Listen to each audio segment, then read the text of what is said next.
Welcome to lecture 32 of the course on high performance computing.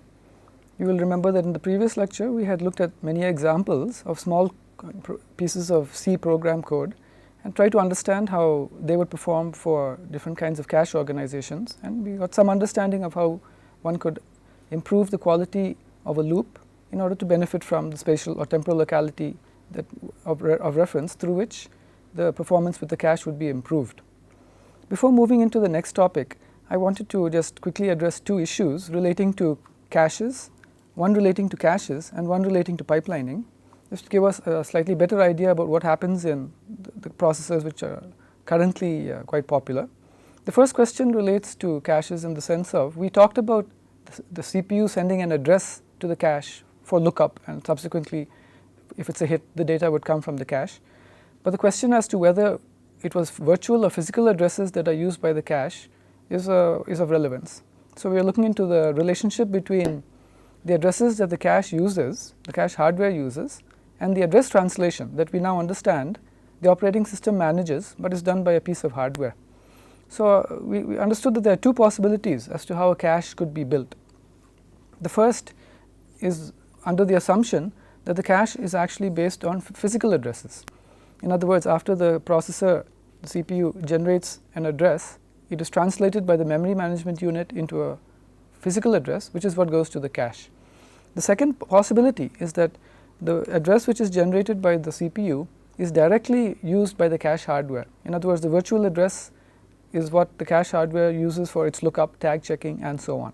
These are two different kinds of caches. You will note that in the second option there is the possibility of a cache miss, and in the event of a cache miss the data will have to be fetched from main memory, for which a physical address will be necessary, and therefore in the event of a cache miss in the second option there would be a need for the address translation to happen in order to generate the physical address for fetching the missing block from main memory into the cache. So these are the two kinds of caches we might expect to find, and I referred to the upper kind of a cache as a physical addressed cache because it is organized based on physical addresses. The cache hardware is organized to take in physical addresses. And the second, the lower example, the lower possibility, is what I refer to as a virtual addressed cache. And we looked at some of the negative aspects of both of these in the previous lecture. We understood that there are some benefits of the virtual addressed cache in that the time of a cache hit would be less than that for a physical addressed cache, partly because translation does not have to be done, but also for other reasons. But in both cases there are some negatives to the use of the cache organization, the physical and the virtual addressed cache, which leaves open the possibility that there is another option which might in fact be a good idea. And what the third option would try to do is to try to have some of the positive aspects of the physical address cache and some of the positive aspects of the virtual address cache. And the mechanism I am going to describe is something which will just try to use overlapping. In other words, it will try to do in parallel some of the steps associated with address translation and cache lookup. Now remember that in both the scenarios that we had set up, either the virtual or the physical address cache, the processor generates a virtual address. Now in the first option that we looked at, the virtual address went directly to the MMU for translation. In the second option, the virtual address went directly to the virtually addressed cache. But we could have a third option in which the virtual address goes to both to the MMU for translation and to the cache for lookup. Now in the event that there is a cache miss, we will still need to have the translation completed, and that's the reason that the virtual address is sent both to the MMU and to the cache. But these two are going to be happening in parallel. So while the translation is being done by the MMU, the early parts of the cache lookup can happen within the cache. Subsequently, by the time the address translation is completed and the physical address is available, the physical address can be used for the subsequent activities within the cache. For example, if by the time the translation has been done, the cache lookup, in other words indexing, has already been done, then with the physical address that has been made available by the MMU due to translation being completed, the tag checking could be done using the physical tag. And that is the idea which I am showing you over here. The idea that the virtual address goes both to the MMU and to the cache, while the virtual address is being used to do indexing into the cache directory. It is also being used in the MMU for translation, so that not too much time later the physical address is available, and the physical address can be used for the tag comparison. And this will allow us to have something which is neither option 1 that we saw in the previous slide nor option 2 in the previous slide, but something new. And this in fact has some benefits over either option 1 or option 2. And I will refer to this as, I cannot refer to this as either a physical addressed cache or a virtual addressed cache, since it is both neither and both. It uses a parts of the virtual address for indexing, and it uses parts of the physical address for tag comparison. Therefore, the only good name for this kind of a cache would be to elaborate and say that it is a cache which uses virtual indexing and physical tagging. In other words, it uses the virtual address bits to index into the cache directory, but it uses the physical tag to do the tag comparison. So this kind of a cache would be known as a virtual index physically tagged cache, suggesting that the other alternatives that we had looked at could have similar names. And in fact, instead of referring to a cache as a physical addressed cache, one might talk of it as a physical index physical tag cache. What we called a virtual address cache up to now, in our second option, might more accurately be described as a virtual indexed virtual tag cache, in the sense that the virtual address cache that we looked at used virtual address bits to index into the cache directory. It also used virtual address bits to do the tag comparison, whereas the third option that we are just seeing is what we call a virtual index physical tag cache. Now, as it happens, the third option is what is used, the virtual index physical tag cache is what is used in the vast majority of processors today for the level 1 caches. Remember that we understand that in processors today, we expect to find both level 1 caches, which are relatively small but extremely fast, but backed up by level 2 and maybe level 3 and level 4 caches, which will be larger but slower. And this is done to offset the speed disparity, the growing speed disparity between processors and memories.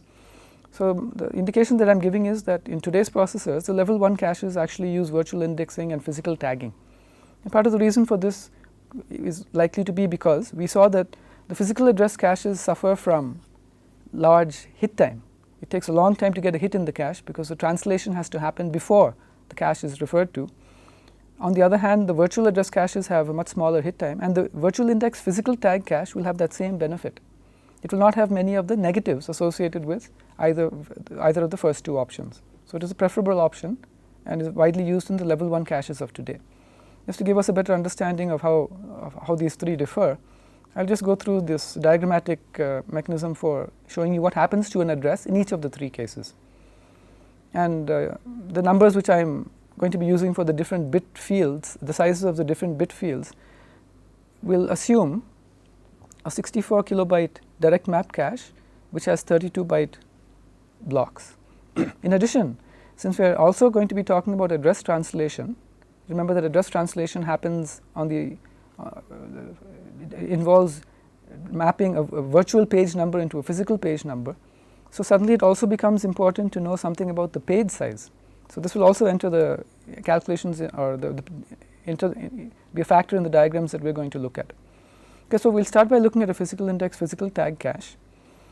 And when we think of a virtual address, we, from the perspective of address translation, recall that a 32-bit virtual address would have least significant bits that we call the page offset bits, and most significant bits which we call the virtual page number from our discussion of virtual memory.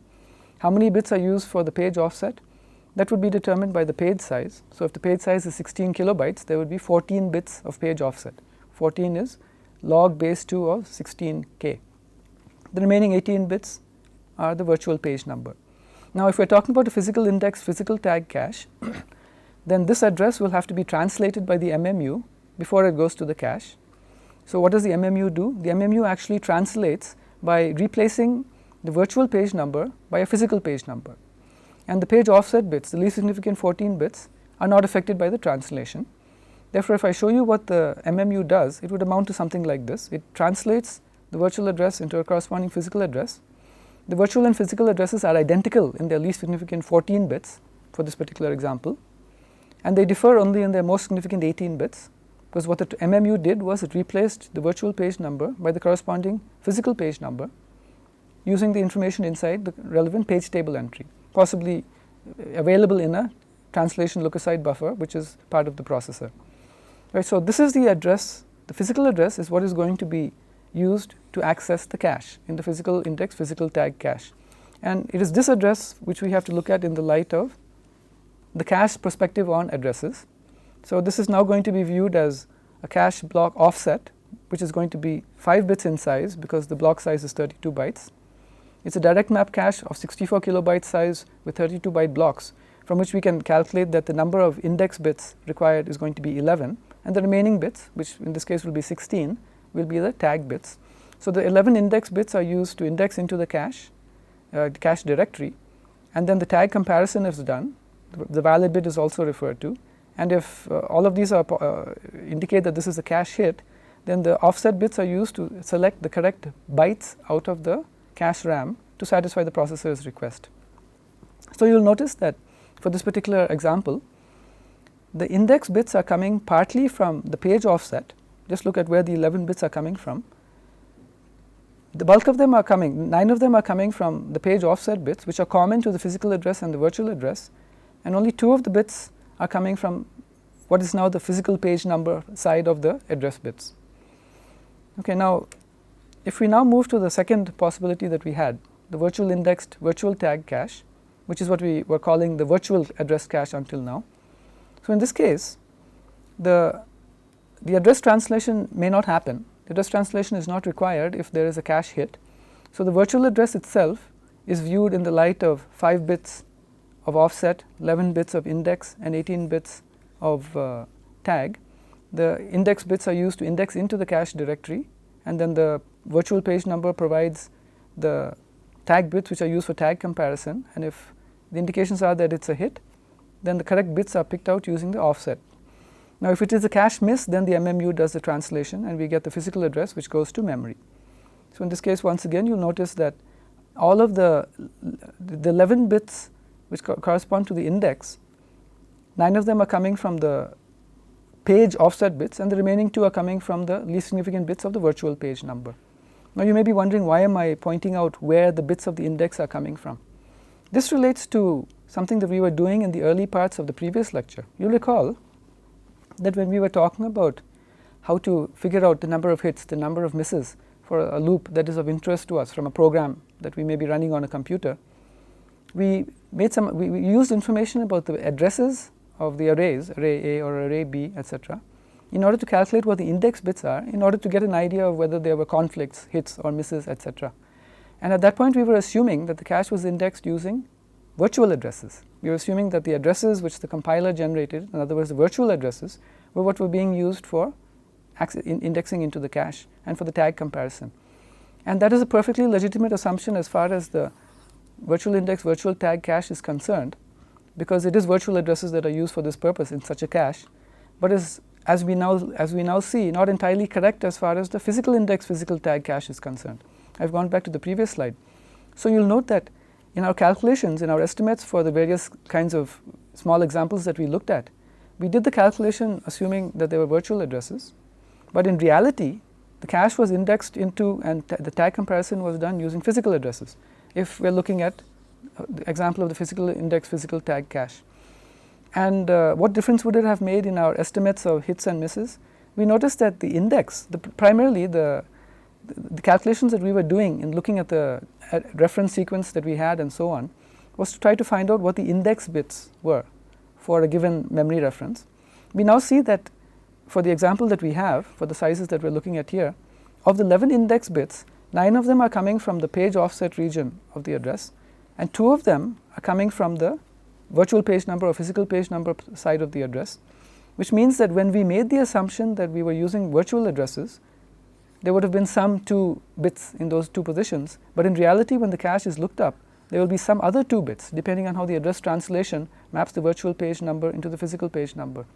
And therefore a calculation of those index values would have been wrong in the case of the physical index physical tag cache, because we were working with virtual addresses. We had no means of knowing what the physical addresses were. The physical address of a particular page will change as the page moves in and out of memory depending on the occurrence of page faults. We have no means of knowing what the physical addresses are. However, once again, if you think about what we were doing in our calculations, we were trying to cause offsets to happen to prevent index bits from being exactly the same. And these were in situations where we were concerned about neighboring or contiguous regions in memory, such as the example we had of the array A and the array B, the vector A and the vector B, which had assumed base addresses of hex A000 and E000. And under the assumption that these are actually fitting on the same page, you will notice that there is no problem. So if the data that we are talking about would actually fit on a single page, then this problem does not arise at all, because all the difference in the different addresses will occur within the page offset bits, and therefore there is no problem as far as we are concerned from that perspective. However, if the data is larger and actually causes the difference in the index bits to happen between these two bits, then the calculations that we were doing would be not precisely correct. And therefore, we have to understand that what we were doing was just estimating the behavior as far as the hits and misses were concerned, in the case of this being a physical index, physical tag cache. Okay, now moving to the third option that I just introduced in this lecture, which I referred to as the virtual index physical tag cache. You'll recall that the virtual address is what is used to index into the tag directory, to index into the cache directory. So it is the 11 bits from the virtual address that are used to index. Subsequently, the address translation happens and we get a physical tag, which is what is used for the tag comparison. The physical tag is used for the tag comparison. And this is what will happen in the case of the virtual indexed physical tag cache. So this is what we should understand is going to be present in the bulk of the L1 caches in processors today. And this too will have the problem that we referred to in terms of the tag bits will be a little bit different if we did our calculations for the behavior of our programs based on virtual addresses. However, since the indexing is going to be using virtual addresses, our calculation of index conflicts is going to be accurate. And therefore, there was no need for us to worry too much about the technique that we used in the case of analysis of the simple loops if we were dealing with virtual index physical tag caches, since our calculation of which different pieces of data, like the vector A, the vector B, whatever, would actually have conflicts as far as the index bits is concerned, would have been accurate in the light of our using virtual addresses, if it was a virtual index physical tag cache. Right? So hence, this additional information would be important to us if, for example, we get more details about the nature of the L1 caches in the processors that we are dealing with. And the techniques that we were using are perfectly legitimate for a virtual index physically tagged cache or a virtual index virtually tagged cache, but would only be estimates as far as the physical index physical tag cache is concerned. Now moving right along, I also wanted to make a few comments about the second question, which will give a rough idea about a few other developments that have happened in the area of pipelining. So we talked about pipelining in the light of the 5-stage example. There was the pipeline where there was instruction fetch, instruction decode, execute, memory operation, and write back. And the question is, are modern processors really built using pipelines of that kind? Now, it turns out that the kind of pipelining which we saw was getting performance benefit by overlapping the execution of many consecutive instructions. That's why we had a 5-stage pipeline. You'll recall our notation from many lectures back. The 5 stages, one for fetching instructions, one for decoding instructions and fetching operands, one for use of the ALU, one for the memory operation, cache access, and one for updating the destination register. And while one instruction is being fetched, another instruction could be decoded, and a third instruction could be using the ALU, a fourth instruction could be accessing the data cache, and a fifth instruction might be updating its destination register. In other words, there was substantial improvement in performance because of the overlap of the execution of consecutive instructions. It's overlap in the sense that each of the instructions is using a different piece of the processor hardware.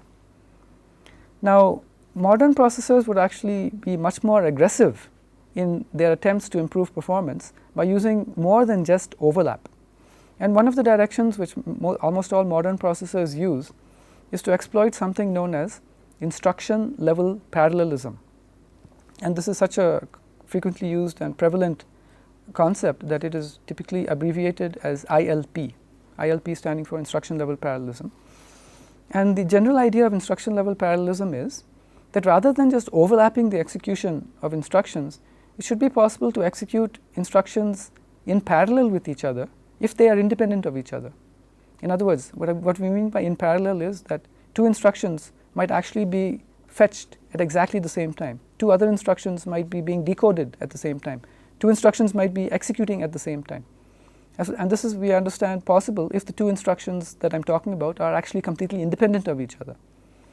So this would clearly provide a much greater level of improvement in performance, since instead of having 5 instructions occupying the processor hardware at a time, if I have 2 instructions being fetched, 2 being decoded, 2 being executed, etc., I actually have 10 instructions occupying the processor hardware, and therefore the rate at which instructions would complete execution could be substantially higher. And this could lead to additional improvements in the performance of processors.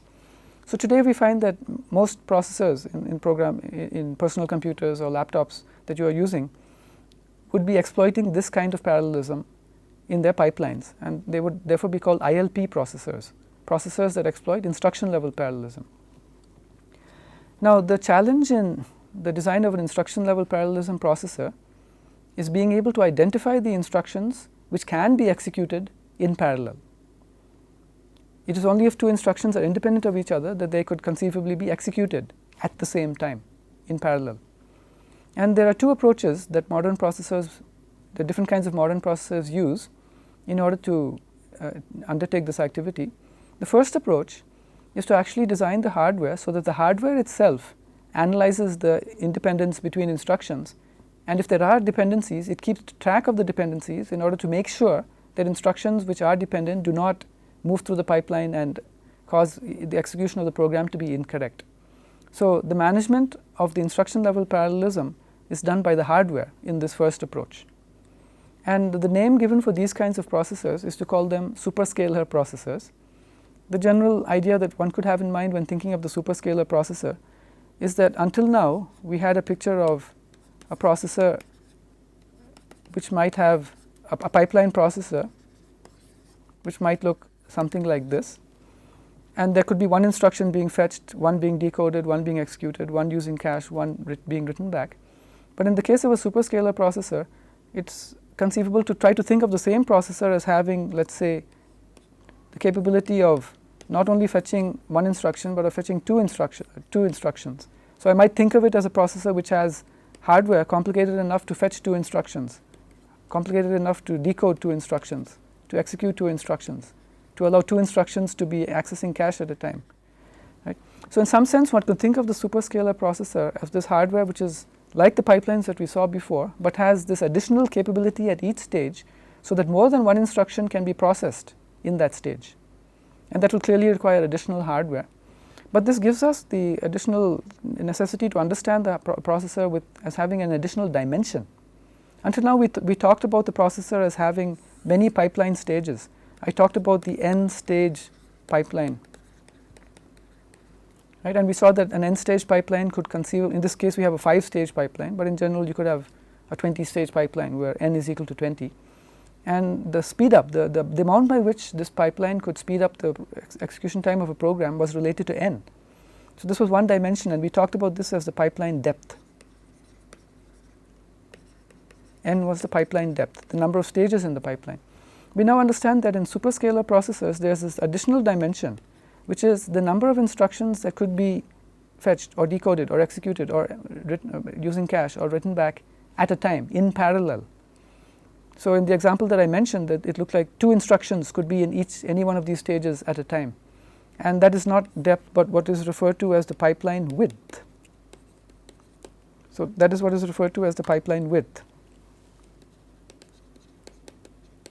And in the example that I just mentioned, the idea was that the pipeline width was 2. And we could imagine that there could be pipelines which have a width of 4. In other words, they have the capability of actually executing 4 instructions in one cycle, or completing 4 instructions in every cycle. And you could understand that if there was a pipeline which had a width of 4, then it could conceivably have 4 times the performance of a pipeline of width 1. A pipeline of width 1 would be the simple kind of pipeline that we looked at in some detail. And many of the processors that you may be familiar with today have widths of 2, 3, or 4. So this is one possibility as far as exploiting instruction level parallelism is concerned, approach 1, where the hardware is responsible for the management of the dependencies and parallelism, and such processors being called superscalar processors. The second possibility is that the job of identifying independent instructions could be done by the compiler. In other words, the compiler could analyze the program before the program is executed, identify instructions which are independent of each other, and in effect pack those independent instructions together, so that all of the independent instructions in a given cycle could be, if packed together, could be moved through the pipeline together. And this kind of an approach is what is known as the VLIW, standing for Very Long Instruction Word Processor approach. The term very long instruction word comes from this idea of actually packing many independent instructions into one mega instruction of some kind.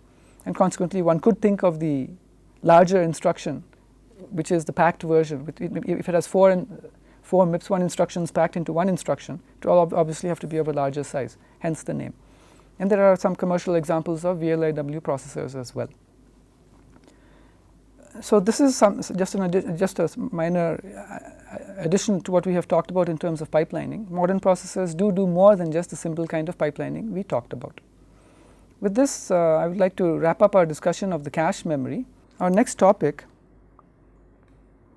just going through the agenda sequentially, refers to program profiling. And without further ado, we'll move into program profiling. Okay, now in general in this topic I'm going to talk about two things. One is what I'll call timing, and the other is what I'll call profiling. And profiling is actually something that we've been talking about before without using this term. And it is essentially the activity of identifying the important parts of your program. And what we mean by important parts are the parts of your program where the most time is spent, because it is these parts of the program that you would want to look at more critically in trying to optimize your program. For example, if I have a very large program, thousands and thousands of lines in size, then it would clearly not be possible for me to do, for example, pipeline analysis or cache analysis of the entire program, because we saw that to do cache analysis, the number of hits, the number of misses that would be generated when the program executes, one had to go into some detail into the way that the different variables, the addresses associated with variables, etc., interacted with each other. And therefore, if one could, on the other hand, identify smaller regions of the program which are in fact significantly important, then one could concentrate one's activity, optimization activity, on those smaller regions of the program and get possibly a very good benefit in terms of improving the execution time of the entire program. So the activity of identifying the important parts of your program from the perspective of wanting to spend your optimization efforts on just those important parts is what is typically referred to as profiling. And it's obviously going to be important to us. We've understood a lot about the hardware and the software side of what happens when our program executes, but in order to do something about improving the performance of our program, we may have to know which parts we should concentrate on. And therefore, this is a critical part of high performance programming. Now, you'd guess that an important part of doing profiling might be having the capability of getting time estimates, or knowing the amount of time that it takes for your program to do something. And timing is in general the term given for determining program execution time.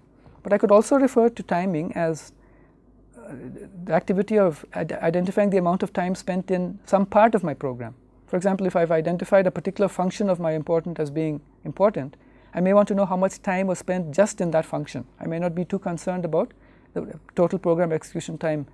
The total program execution time, I might be more interested in getting the time as far as some important part of the program is concerned. Therefore, associated with profiling, there may be the need to know something about timing. And hence, we'll spend 1.5 lectures or 2 lectures on understanding concepts and capabilities for doing things like these, timing and profiling of our programs. Let me start with timing. Okay, now, our objective here is to measure the time spent in specific parts of my program. And it could be that I want to know the time spent in executing the entire program. It could be that I want to get an idea of the time spent in one of the important parts of my program, such as a particular function or a particular loop. And what could I mean by the different parts of a program? Well, we've seen examples where there were loops that we analyzed. So a loop like a DAXP loop or a vector sum loop, etc., could be examples of loops. The other example that I used were I might be interested in trying to improve one particular function of my program. So in general, when I say parts, I could be talking about functions or loops. And At this point, I will just remind you that when we talked about time earlier in this course, we distinguished between a few different kinds of time, because we understood that on a machine where there is only one CPU, the operating system is creating the illusion of many programs being able to share the CPU by actually sharing the CPU time among the different processes that happen to be in memory. And therefore, there was a need for us to distinguish between at least two different concepts of time. One was the actual elapsed time, as we would see on a clock on the wall, and that is referred to as the real wall clock or elapsed time.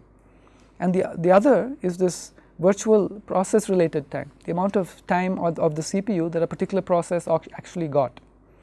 And it should be possible for us to find both of these times, and the mechanisms that we are going to look at will have to be identified as providing you an estimate either of the real time or of the virtual time. And unless you are aware of what a particular mechanism is giving you, the time itself may not be of much value to you in figuring out how your program is behaving. Therefore, in doing a timing estimate, or in doing timing experiments or timing runs of programs that you are interested in, there are a few decisions that you have to make. The first decision that you have to make is, what time are you interested in measuring? Are you interested in measuring the real wall clock or elapsed time, or are you interested in measuring the virtual CPU time?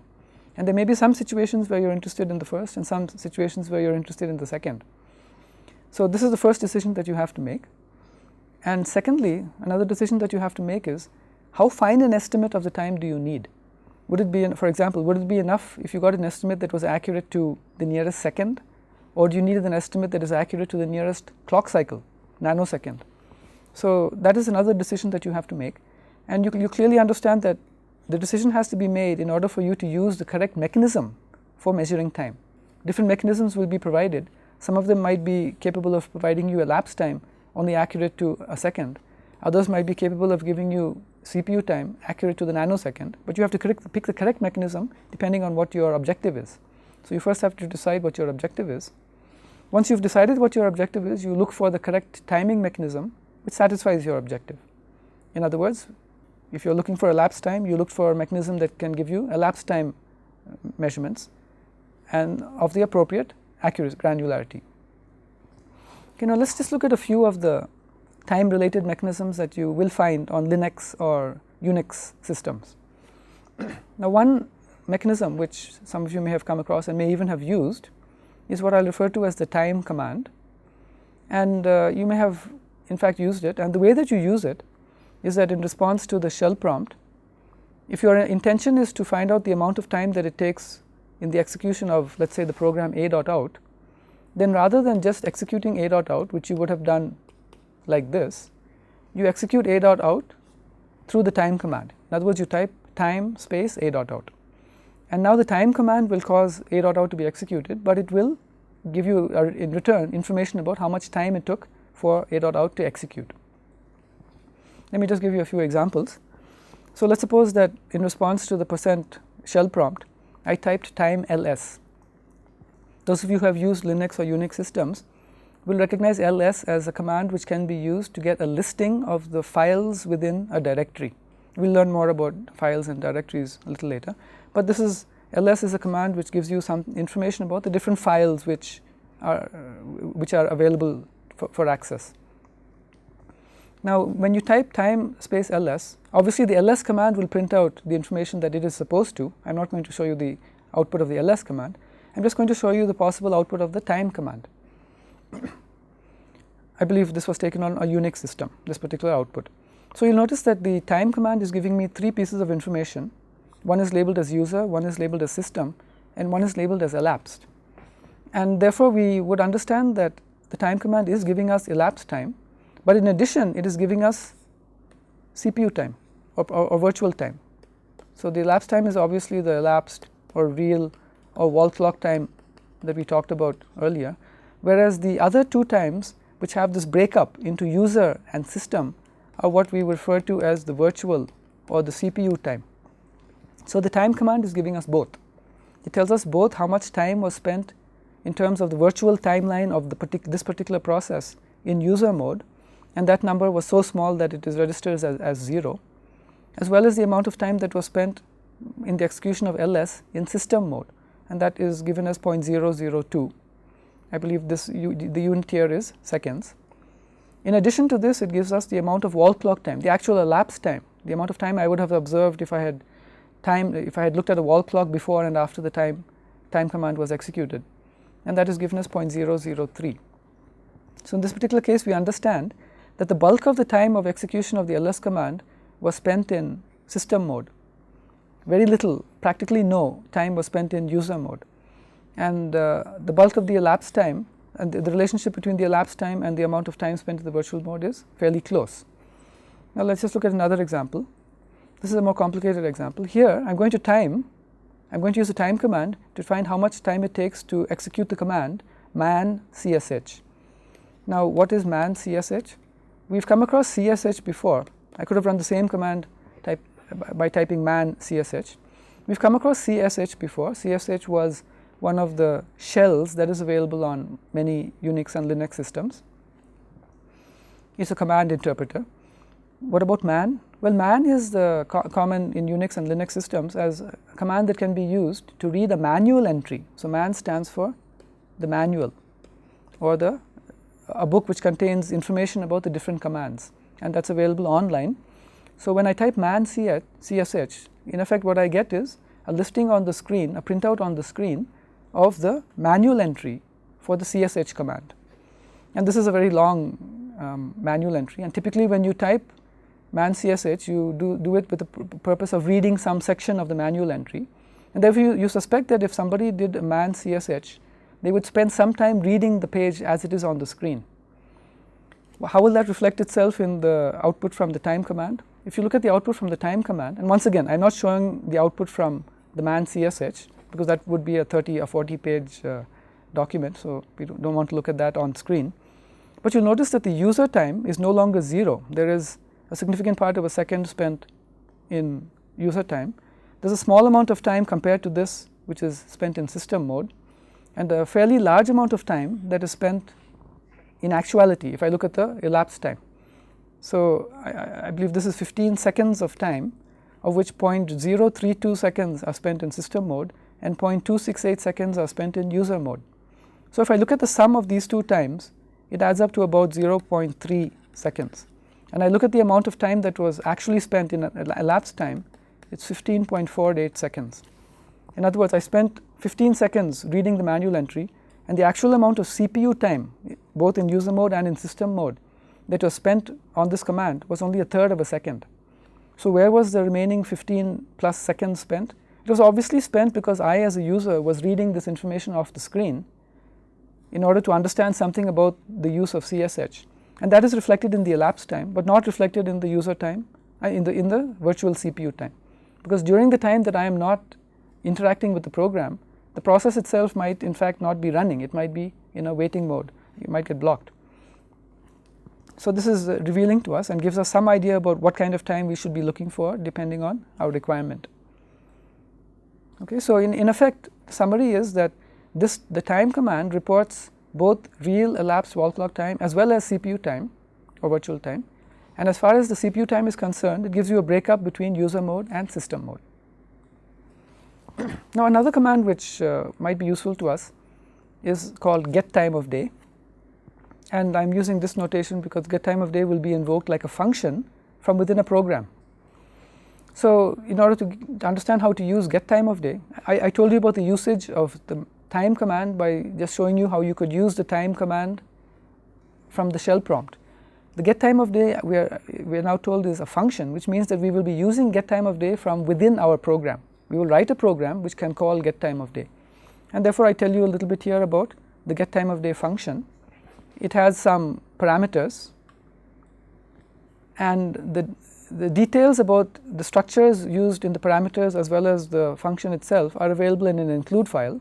So if you were to use get time of day, you would have to include this include file in the program.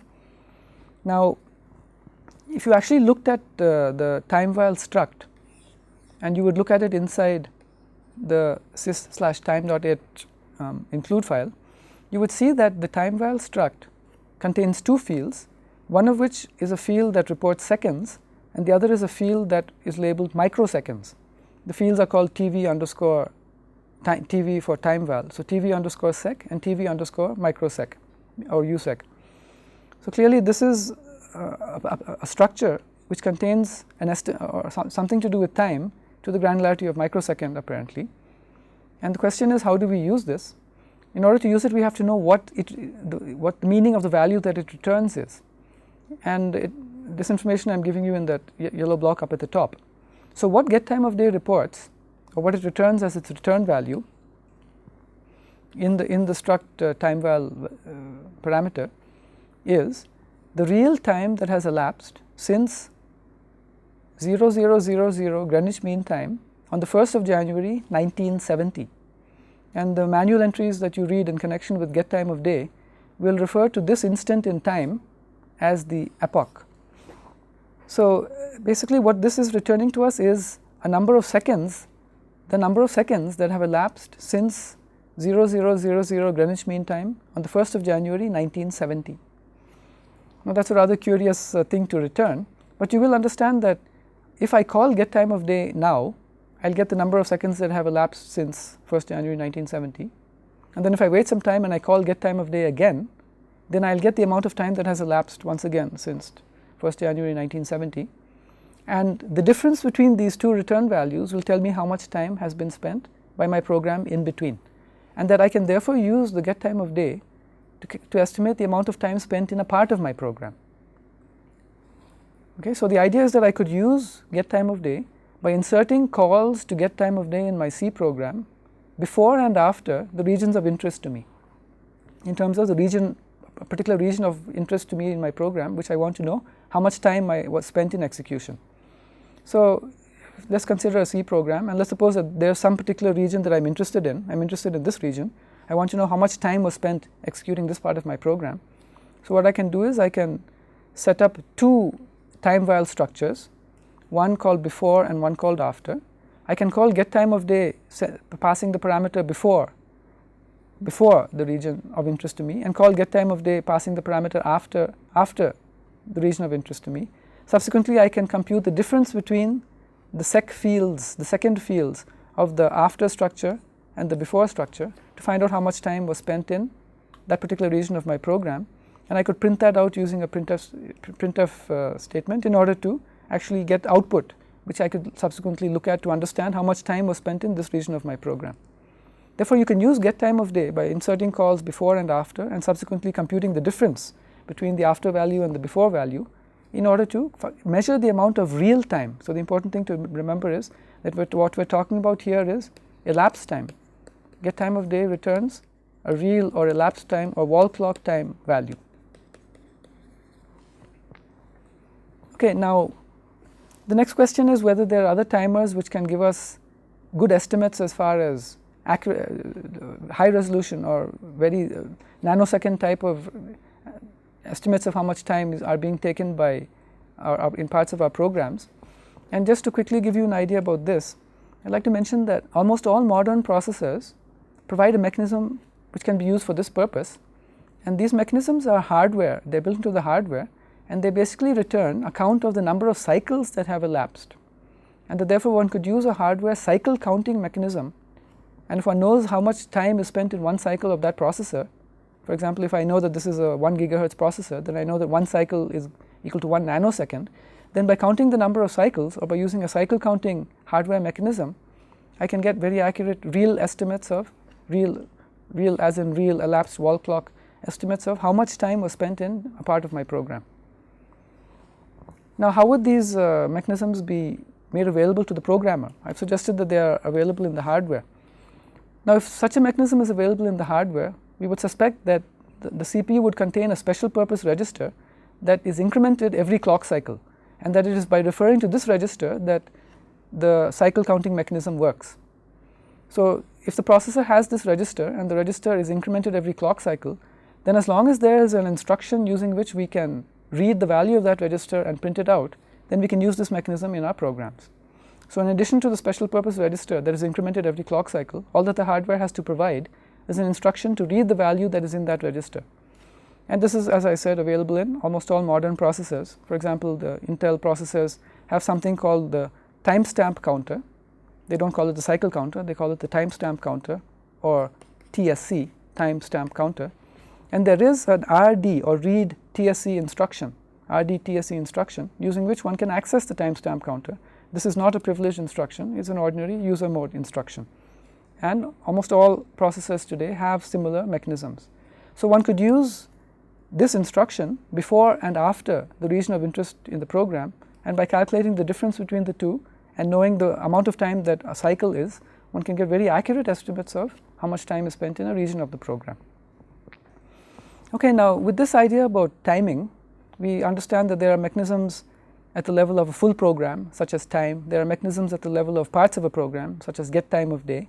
And there are even more accurate mechanisms which will give us cycle counts of parts of a program, such as the hardware timestamp counter type mechanisms. Now let's go back to the primary question of interest to us, that relating to profiling. How do we find out the important parts? How do we identify the important parts of our program? Now, in order to do this, we could of course use the timing mechanisms that we have seen surrounding the different suspected important regions of our program by calls to get time of day and calculating the differences. We could do this for all the regions of our program and then identify the important regions by such a mechanism. But this would be a mechanical process for which we would have to include the calls to get time of day at various points in our program, and might be an inconvenience for extremely large programs. So what we would prefer instead is some kind of a mechanism which does this automatically for us. In other words, we would like to have access to a tool which does the profiling for us. And if there was such a tool, it would obviously be called a profiler. So going back to the slide, a profiler would be a tool that helps you identify the important parts of your program so that you can concentrate your optimization efforts on those important parts of your program. And there are fortunately many different profiling tools that are available. And the word profile is used to refer to a breakup, typically of execution time, across the different parts of the program. So you use a profiler to get a profile of your program. The profile may tell you how much time is spent in each of the functions of your program or each of the loops of your program. And using that profile, you can quickly identify what are the important functions or the important loops of your program. Now, as I had mentioned earlier, you could do this on your own by adding statements into your program, such as calls to get time of day. But an alternative is to get this done for you by a profiler to save yourself the nuisance of having to do this insertion of additional statements into your program. The insertion of those additional statements in the program is what might be referred to as instrumentation. Instrumentation itself is a discipline, it's a branch of engineering. What one studies in instrumentation is the construction of instruments. Instruments are devices which can be used to make measurements. And if you think about it, the profiler that we're talking about here is in fact a tool which is being used to make measurements through which we identify the important parts of our program. And the way that the profiler could work is by adding statements into a program, and therefore the statements which are added are the instruments through which the profile is obtained, and hence the process of adding those additional statements is referred to as instrumentation. So we are currently trying to understand something about the profilers which will do this for us automatically, so that we don't have to add the instrumentation by ourselves. Now there are several different profiling mechanisms that are available on the typical system, and these profiling mechanisms will differ in a few ways. One way that they'll differ is in the level of granularity that is supported. And to some extent we can think of the granularity as being the size of the important region that we're talking about. I talked about using profiling to identify the important parts of our program. So how big is a part? That is what we're talking about in this section about level of granularity. So there are some profilers which give you information at the level of functions. So the level of granularity is the function level, and they would be called function level profilers. There are some profilers which give you information at the level of statements, or for example lines of a program, and they may be called statement level profilers. There are yet other profilers which give information at other levels. One of the more popular kinds of levels of profiling is something called the basic block level. And roughly a basic block is a sequence of contiguous instructions in a program with the property that that sequence of contiguous instructions in the program has a single entry point, which is the first instruction in the basic block, and a single exit point, which is the last instruction in the basic block. So in some sense, a basic block is some series of instructions in a program such that you enter the basic block only from the first instruction and you leave the basic block only from the last instruction. In other words, if a particular basic block is a series of instructions, so it might start with a load word instruction, then there might be an add instruction and so on. But as far as the basic block is concerned, we get by the definition, we understand that if the first instruction in the basic block is executed, then all the instructions in the basic block will be executed exactly once. So that's why this is a nice way to look at a program. One could, rather than thinking of a program as being made up of functions or just statements, at a lower level one could think of the program as being made up of basic blocks, and hence some people like to use basic block level profilers.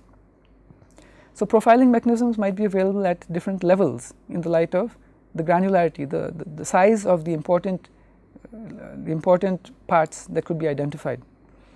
And in general, profilers may also differ in the nature of the kind of data that they give you. Until now we were assuming that we were interested in finding the amount of time that was spent in executing an important part of our program. But there could be other considerations that are important other than time. For example, one important kind of profile data might be a breakup of the amount of execution time spent in the different parts of my program, or how much time was spent in a particular function. But in addition to this, it might be adequate if I knew how many times each function was executed. If, for example, I knew that a particular function DAXP was executed 30,000 times and all the other functions in the program were executed only 1 or 2 times, then that would be possibly enough reason for me to try to concentrate my attention on the function called DAXP. So even just a count of how many times a function or a statement or a basic block was executed might be of value to us, and that would be a different kind of profile data. Rather than getting a breakup of the number of seconds spent in each function, I may just get a feedback on the number of times each function was executed, and that might be a different kind of a profiling mechanism. So there will be different kinds of profilers. They will differ in their level of definition of important part of program, and they could differ in the kind of information that they provide in terms of trying to classify something as important. They could be based on times, they could be based on counts. Now what we are going to do is, we are actually going to look at 2 specific profiling mechanisms. We are going to look at exactly how they work. We are going to look at one of the mechanisms we are going to look at is at the function level. The other mechanism we are going to look at is at the basic block level. We will understand the mechanisms that are used behind the scenes. We will understand, therefore, the guidelines which should be taken into account in trying to use these mechanisms. And we will proceed by looking at the function level profiling mechanism in the next lecture. I'll stop here for today. Thank you.